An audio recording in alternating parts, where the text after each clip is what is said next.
y'all? This is your boy Alex. What's up? So today we're gonna do another video on my NBA series. I decided I'm gonna make a fourth video in the series.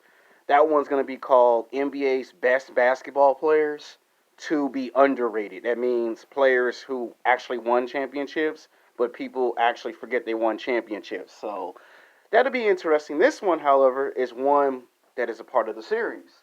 Yes, I have a script. It's going to be NBA top 10 best NBA players to never win an NBA championship.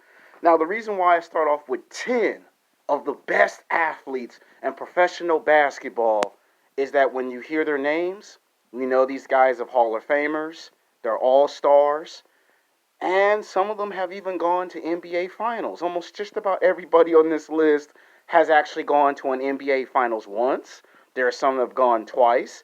And there are some who probably have never gone to an NBA Finals. But the vast majority on this list have actually seen an NBA Finals. And when I hear their names, or I say their names, some of you will know who I'm talking about. And some of you who are new to my sports channel will be like, I don't know who these people are. There are a lot of players that failed to make the cut. The list could have been longer, but I decided 10 is just inappropriate. So let's get on to it. At number 10, Penny Hardaway. Now, Penny Hardaway was by far, Penny Hardaway was by far the best basketball player in the 1990s. You had Penny Hardaway. In a way, he kind of was Kobe Bryant before Kobe Bryant came in 1996. Everything that Kobe Bryant did in his career, you had somebody from 7 years earlier that was already doing the same stuff Kobe Bryant was doing.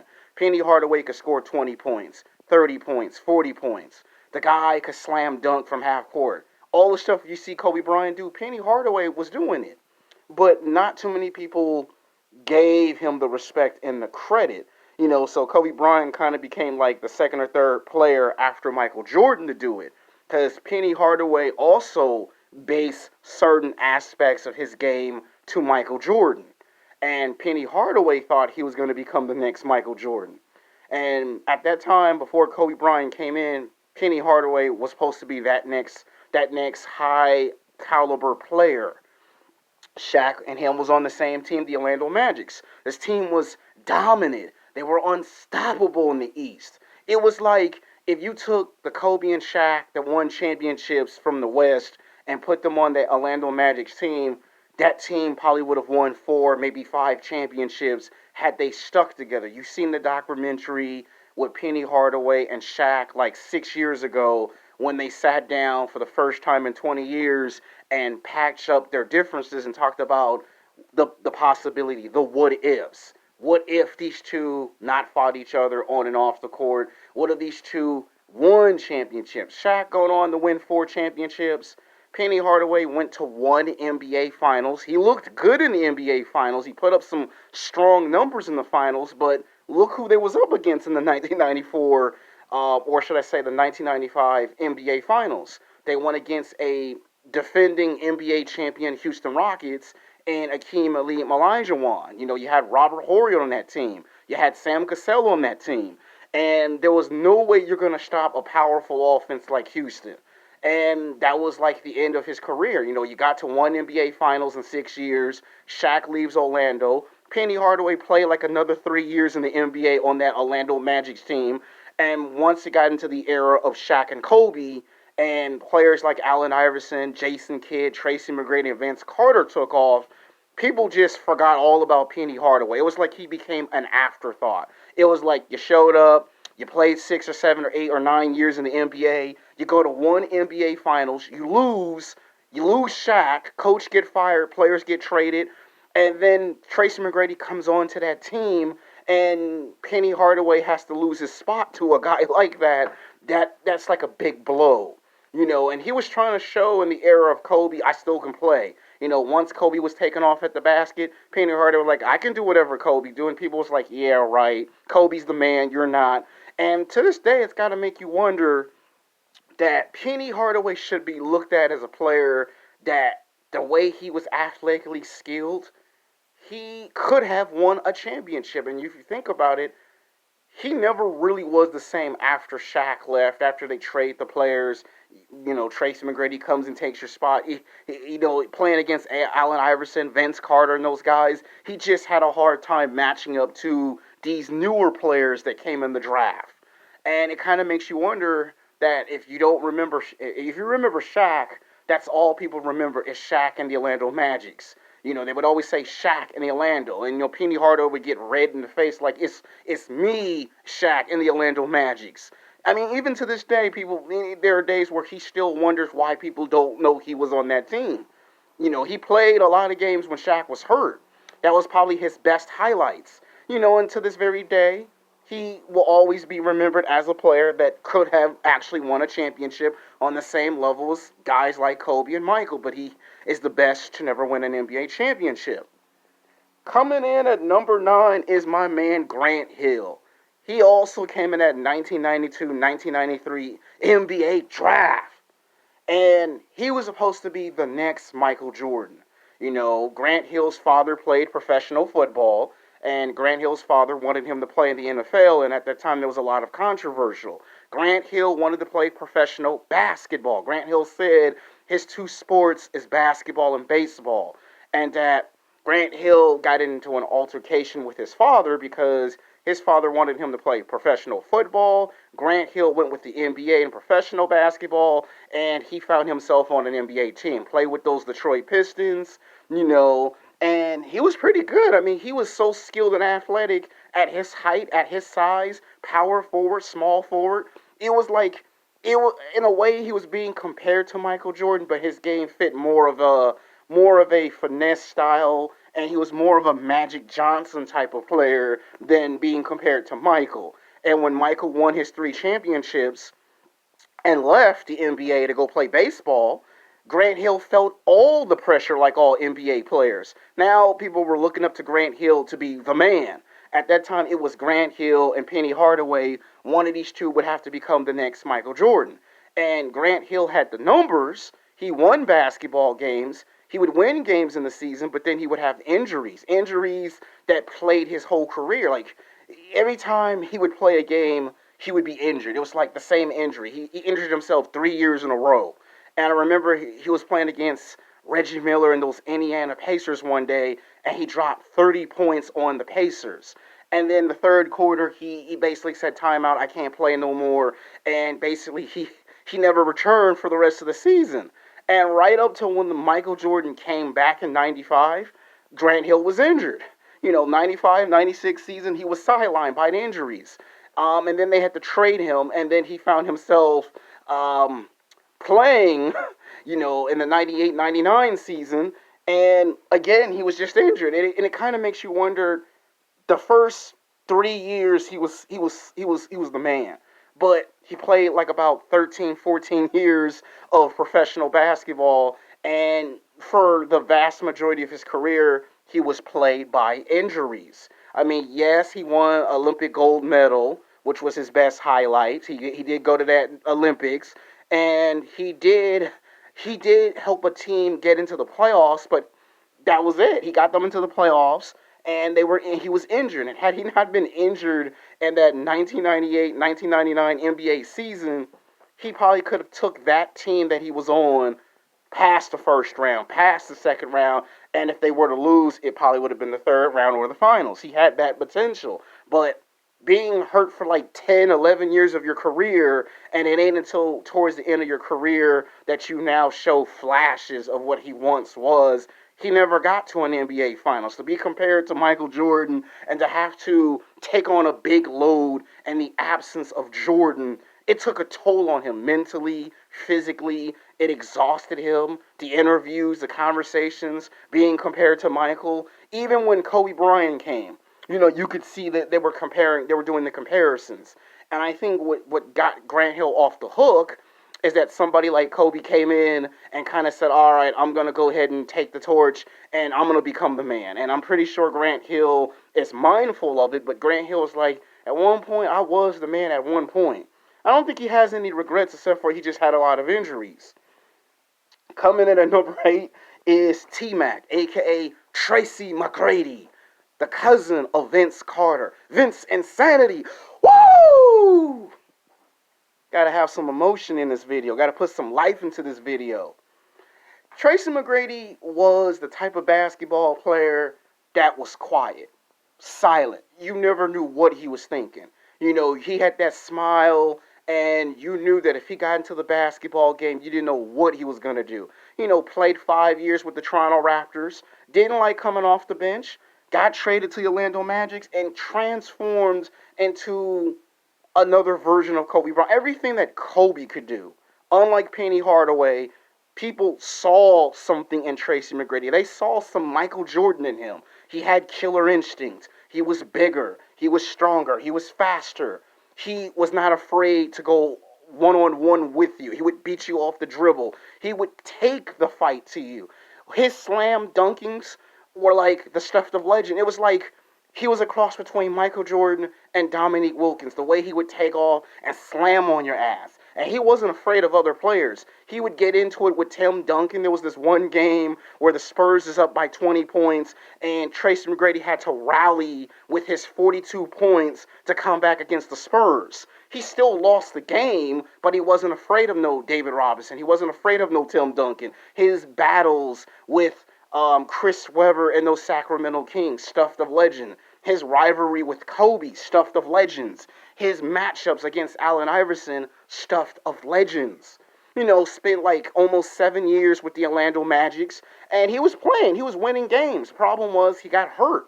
He had no help. It was kind of like in a similar situation like Michael, where Michael had no center, he had no center. It was kind of similar, where he had other pieces, he just didn't have a good coach. I think we all know that the coach that he had wasn't no good. They got rid of him. They gave him Doc Rivers. And with Doc Rivers, he won basketball games. He won seasons. He got into the playoffs. Problem was he couldn't get out of that first round.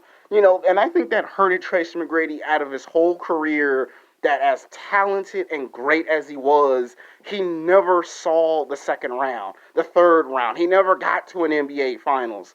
And the guy was good. He was putting up 20, 30, 40, 50 points a game. The guy could beat players. Problem was he couldn't get out of that first round. It hurted him. And then when he got traded from the Magic to the Houston Rockets, he kind of was still in his prime, but then for reasons I don't know, as a fan, you don't know what went wrong. All of a sudden, his first year in Houston, he did real good. He actually managed to win a lot of games in the season. He had his Yao Ming, he had other players with him, and then his second season, they got to the playoffs, and they lost the first round in a 4-game series and got swept. The third year and the fourth year, he gets injured back to back. And then he spends like 8 years with the Houston Rockets, and he just isn't the same. You're trying to wonder what's going on. The guy's got back spasms. The guy breaks his shoulder, tears his leg, and you're seeing right in front of your eyes a player that's like Kobe, not able to get to the level. He keeps losing to the Utah Jazz. Like, he lost to the Jazz like 4 straight years in a row. And when the Jazz wasn't there, he would lose to teams like San Antonio, Dallas, Oklahoma City Thunder. He would lose to Portland. He would lose all these other teams if the team that kept knocking him out of the first round wasn't there. And when he gets traded, and this has got to be what really angers Tracy McGrady, if I'm Tracy, when he is gone from Houston, and all of a sudden they got James Harden, and they got all of those boys, and they start getting out of the first round, start getting out of the second round, and they start crashing and burning there are similarities between James Harden and Tracy McGrady. James Harden can get out of the first round, the second round. It's the third round James Harden can't get out of. But you look at Tracy McGrady, he couldn't get out of the first round. So that kind of has to make you wonder what on earth makes a player frustrated more than anything. And then his commentary when he be trying to argue with Stephen Curry, and Curry go, "You just mad and bitter that you never won a championship." That's got to put salt on the wound, because the changing of the guard between Allen Iverson, Tracy McGrady, Vince Carter, and Kobe, if it weren't for those players, in a way, Steph gets to say that because he won championships. Where in Tracy McGrady's regard, He had one chance in all of NBA history, one chance to win an NBA championship when he was past his prime, and that was the 2014-2015 NBA season when he got to be on the Spurs. Like, you finally get a chance to win a championship. So he finally makes it to an NBA Finals after it takes him like 16 years to get to his first NBA Finals. And he finds himself on the Spurs. LeBron James wins LeBron wins his back-to-back championships. And I think Tracy felt furious because Tracy commented like, had they put me in the game, I would have blocked Ray Allen's shot. Like, Ray Allen's shot is what gave LeBron James his second championship, and Tracy McGrady knows how good of a shooter Ray Allen is. And Tracy's like, if they would have just put me in the game, I would have shut down Ray Allen. And Ray Allen is looking at Tracy like, yeah, that's my shot right there. And the Heats go on to win back-to-back NBA championships. We all know, of course, a year later, we don't see Tracy McGrady, which is kind of disappointing because had the Spurs kept Tracy McGrady in 2015, he would have won an NBA championship. So if you think about it, he actually gets one chance where you think he should have had two chances. So it's like he finally gets somewhere where Vince doesn't get there. Vince Carter's been there longer. Vince don't go to an NBA Finals. Tracy gets there one time to the promised land, and it gets taken away from him. And to not bring him back next year is a tragedy. Like, at least he could have ended his career on a high note, knowing, okay, it took me 16 seasons, but at least I went to a finals, but he lost when he got there. So it makes it bittersweet. Coming in at number 7 is my man, Christopher Webber. Now, Chris Webber is what I call a tragedy player. He had everything that you could think of. He was bigger, he was stronger, he was faster, he was athletic. The guy could play offense, defense. He had it all. He won basketball games. He could win games in the playoffs. He was a power forward, smaller forward. He went to Michigan. He won basketball games in college basketball. Yes, there's that controversial. We don't forget that, people. Anyway, and if you look at that team when he was with the Warriors, that team was good. You had Christopher Webber. You had Latrell Springwell. You had a point guard. You had a coach. And they were winning basketball games. But between Chris Webber and Latrell Springwell, they couldn't see eye to eye. They could not coexist on the same team. Someone had to leave. And after playing 5 years and 6 months with the Warriors, he got traded to the Sacramento Kings. To me, when Chris gets sent to the Sacramento Kings, he's in his prime, okay? You're seeing a different monster, a different beast, a different monstrosity. You're seeing this guy with Bobby Jackson, either Bobby Jackson or Reggie Jackson. You're seeing him with Doug Christie. You're seeing him with Pej Kalaktovich, Luke Turkoglu. You're seeing him with Mike Bibby. And this team becomes one of the threats in the Western Conference in the 2000s. They're competing against the Houston Rockets, the San Antonio Spurs, the Dallas Mavericks, the Lakers, the Portland Trailblazers. They're in the conversation. And for at least 7 years, they're winning basketball games. They win the first round, they win the second round, but there's a problem. He couldn't win the third round. And for the first 10 or 11 years, he was in his prime. I mean, he was like a Wolverine with claws coming at you with the basketball. You said something or done something stupid, Chris Webber slammed on your ass. And after he slammed, he would look at you like, what? And he would get a couple of technical fouls, but it was no big deal because the guy could play. There was one game where he was forced to score 40 points because Mike Bibby had sprained his ankle, and there was a playoff series in the first round where I think they were going against either the Dallas Mavericks or the Houston Rockets, can't remember which one, and Mike Bibby was out for 3 games. And Chris Webber had to score 40 points in one of those games. That showed for a power forward, for a small forward, he could actually take on a responsibility and live up to that pressure. Injuries, all of a sudden after 7 years, they broke up the Sacramento King team. Mike Bibby ended up getting traded.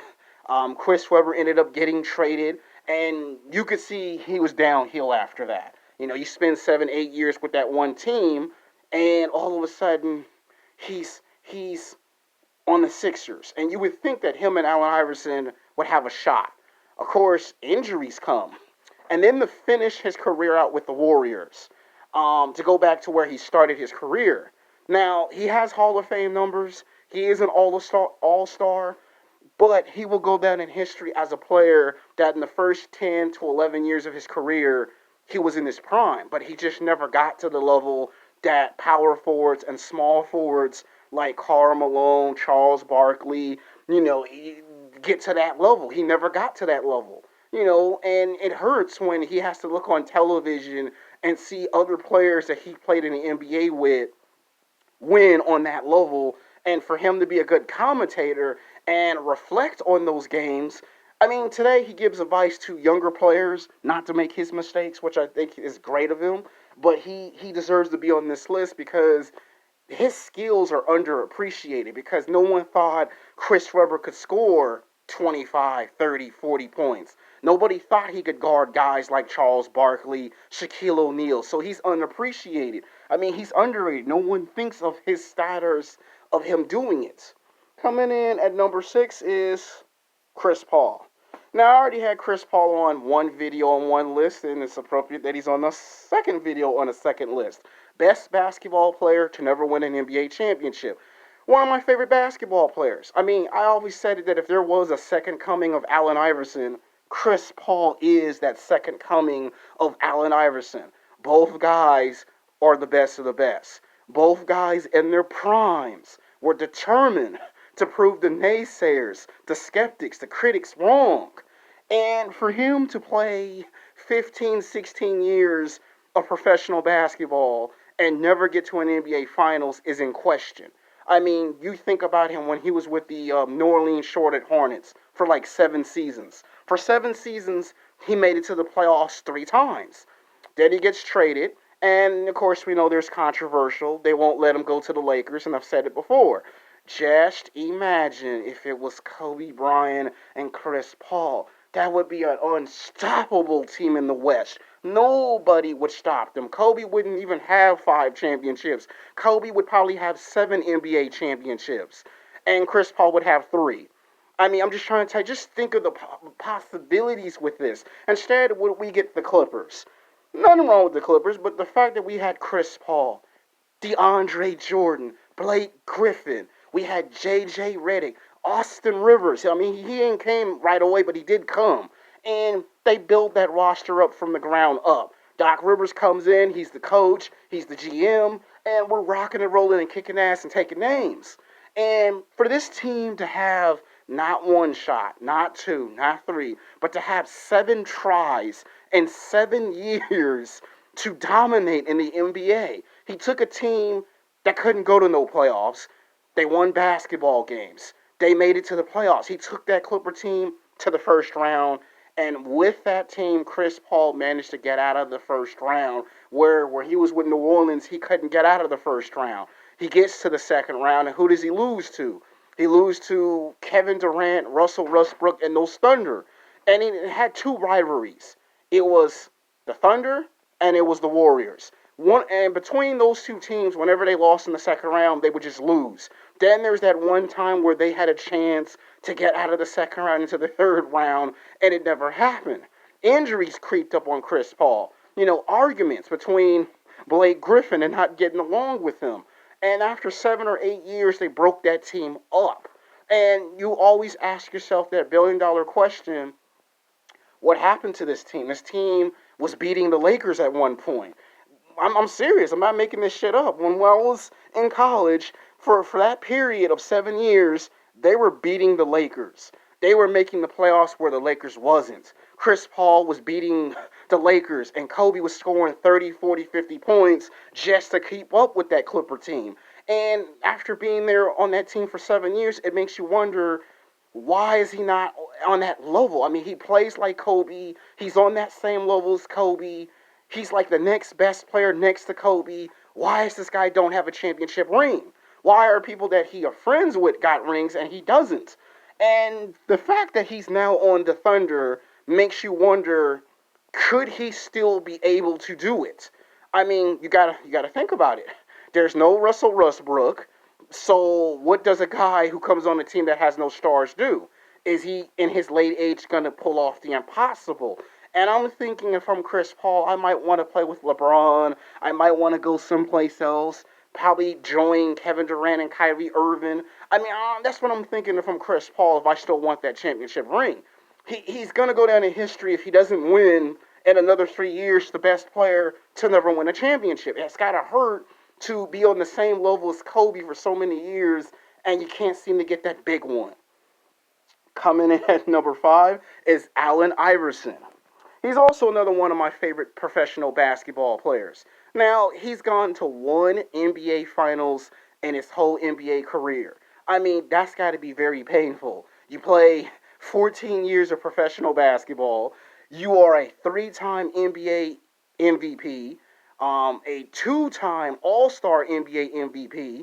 You win the scoring title like 4 times, and you go to one NBA Finals in your whole career, and it was against the Shaq and Kobe that was in their primes in 2001. You beat the Lakers in one game, and you lose the rest of that series. And to me, I feel like that if Allen Iverson won one game, the potential was there to win 2 or 3 games, and then the series could have been 4-3. And to me, he never got back to that level. It's like he was battling a lot of injuries. And to me, I feel like that had Allen Iverson had better basketball players, he had a good coach, which was the best thing about his career as a Philadelphia 76er. You know, him and Larry Brown. One minute they're good, one minute they're not good or on bad terms. But when they were good, you couldn't touch that team. To beat Reggie Miller and the Pacers, to have to go against Rasheed Wallace, Ben Wallace, Tyshawn Prince, Rip Hamilton, Chauncey Phillips, and those bad boy Pistons. And you see, to me, if I'm Allen Iverson, I'd probably be a little heartbroken that my coach, Larry Brown, was the one who told them, oh, if you trap Allen Iverson this way, he has nowhere to go. And the fact that AI, to this day, has gone to one finals is mind-blowing because with all the talent he had, he could have won at least 1 or 2 championships to end his career. I mean, he's the best player to have all these points. People remember you for crossing Michael Jordan over, and that's it. And to this day, it seems like you just wish that this guy could have gotten at least one ring. It's gotta hurt. I know the guy doesn't care, but when you watch the footage, it makes you wonder what just happened. Coming in at number 4 is Charles Barkley. Now, I know he's a controversial basketball player.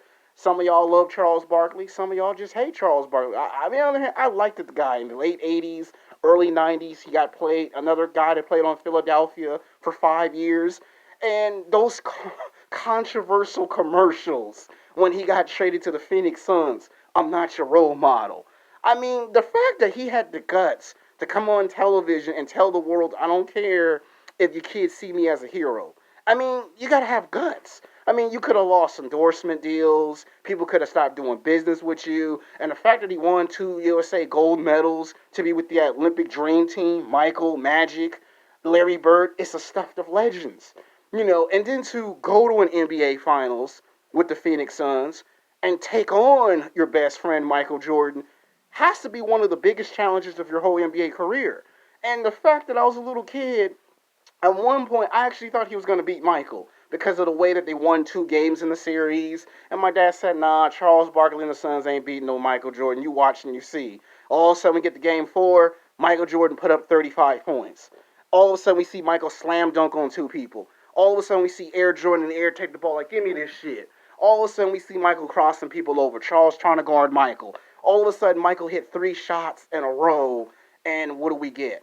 We get timeout on the Phoenix bench. We get one of the power forwards in foul trouble. We see Charles Barkley cussing and going off on a referee, and Charles get hit with a tech. All of a sudden, it's game 5, and Michael is jumping up and down because they don't want an NBA championship.